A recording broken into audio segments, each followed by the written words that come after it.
Tudo jóia? Vamos a mais uma aula do nosso módulo de requisitos de software. E agora nós vamos falar sobre regra de negócio. A última aula nós fizemos sobre requisito funcional.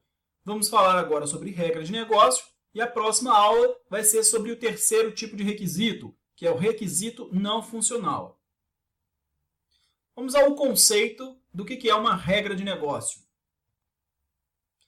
Imagine que você tem um objetivo, e esse objetivo é fazer uma macarronada. Não sei se você gosta de macarrão, mas a maioria das pessoas gostam, né? E fazer uma macarronada geralmente é algo simples. Mas assuma que isso é seu objetivo. A função ou o requisito funcional que você precisa de implementar, de realizar, é fazer uma macarronada, ok? E para isso, você precisa de macarrão, sal, água, fogão, molho e outras coisas mais, para você fazer a macarronada. Pense que isso são restrições, tá? Logo, são regras para que você faça o seu macarrão, que é a função que você deve executar. E fazer algumas outras coisas. Colocar a água para ferver na panela 10 minutos, depois disso jogar o macarrão e aguardar 5 minutos, tirar o macarrão da panela, jogar uma colher de azeite, deixá-lo esfriar e só depois disso jogar o molho sem misturar.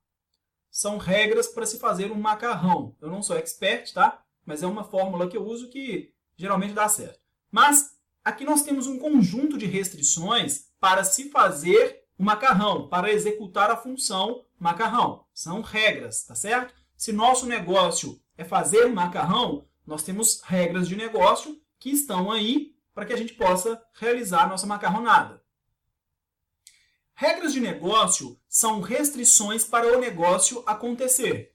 Existem sem o software, mas o software não existe sem elas. Algumas restrições ou regras para que uma empresa viva, né, realize suas coisas, elas não são automatizadas através de software. Mas um software existe para automatizar regras de negócio. Esse é o principal objetivo de qualquer sistema. Um requisito funcional, como a gente já viu, ele é a função, ou seja, o quê. O que tem que ser feito. E a regra de negócio, ela é a restrição para executar essa função. Ou seja, é como. O como algo deve ser feito. E os dois sempre andam juntos. O que tem que ser feito e como esse o que tem que ser feito. Não existe regra de negócio sem um requisito funcional associado. O inverso é possível. Como eu já citei em outra aula, são raros os casos, tá? Mas nós podemos ter algum requisito funcional que não tem associação com nenhuma regra. Mas a gente está vendo aí que a regra é o como algo vai ser realizado. Então, não tem sentido de nós termos uma regra de negócio se não tiver a função ou o requisito funcional ou o que vai ser realizado. A gente possui uma relação, como a gente já viu, que a gente tem uma associação entre regra de negócio e requisito funcional, tá? E essa relação ela é de dependência, ou seja, uma regra de negócio depende de um requisito funcional para acontecer. Ela é o como. E uma ou mais regras de negócio podem depender de um ou mais requisitos funcionais. Eu falei na aula de requisito que existem casos raros onde uma mesma regra de negócio se aplica a mais de um requisito funcional. Tá? Mas acontece, tá certo? Mesmo sendo exceções à regra. De qualquer forma, é bom a gente entender que um único requisito funcional pode realizar e estar associado em função disso a várias regras de negócio. Logo, uma ou mais regras de negócio estarão associadas a um requisito funcional. E nos casos de exceção, a mais de um também, né?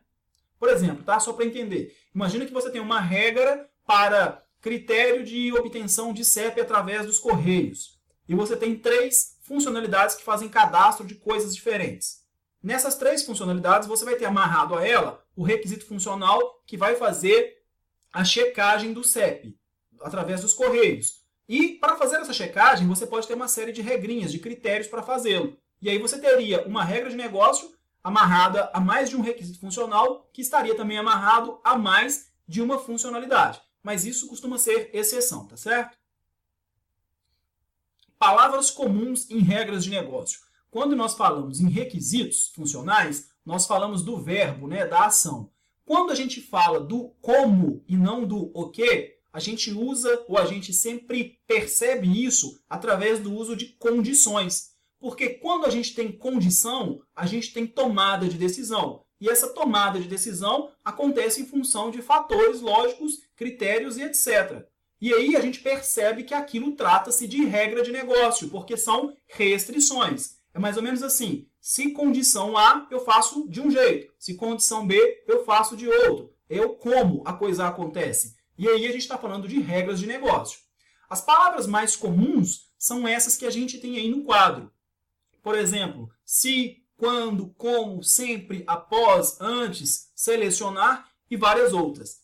Ocorreu essa palavra numa declaração de escopo, num documento de macro requisitos, ou qualquer outro e-mail, ata de reunião, papo com o usuário e etc., fique ligado, olho clínico, porque você estará diante de regras de negócio. E aí a gente vai ver na aula de licitação, é o momento de pincelar tudo isso aí, de capturar e, posteriormente, identificar uma regra de negócio e especificá-la, tá? Mas lembre-se, são palavras que estão nesse contexto, não são verbos, tá certo? Os verbos não representam condições. Verbos, no tempo infinitivo verbal, que é o fazer, permitir e etc., são sempre associados a requisitos funcionais.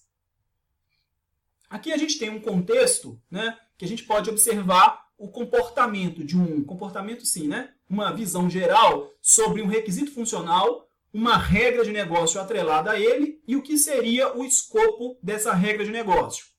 Nosso requisito funcional 009 é registrar cliente pessoa física no SPC, no Serviço de Proteção ao Crédito. Isso é uma função que o software deverá realizar em alguma funcionalidade, em algum módulo do sistema, tá certo? E o que tem que ser feito, é a função. Como que isso vai ser feito? Ou seja, como que vai ocorrer, baseado em quais critérios que ocorrerá o registro de um cliente pessoa física no SPC? Para isso, nós temos uma restrição, que é a regra de negócio 010. Critérios para negativação de cliente pessoa física no SPC.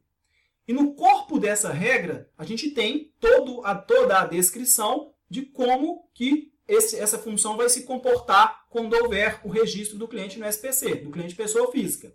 Por exemplo, deve estar com algum pagamento atrasado há mais de 60 dias. Deve ter sido cobrado por telefone 3 vezes. É necessário verificar antes da negativação se o cliente já está negativado. Não pode ser cliente especial. Verificar se já foi enviada cobrança extrajudicial nos últimos 3 dias. Essas 5 caixas irão compor a descrição dessa regra de negócio, que é a RN 010, que são os critérios para negativação de cliente pessoa física no SPC, que é como a função do requisito funcional 009 deverá acontecer no sistema, tá certo? A gente tem aí um mapa mental que a gente pode observar mais ou menos de uma maneira um pouco mais associativa, né, mentalmente falando, fica mais fácil de gravar o que é uma regra de negócio. Apenas lembrando, todos os mapas mentais estão disponíveis para download na área do curso, tá? Na área de membros. Qualquer dúvida ou dificuldade para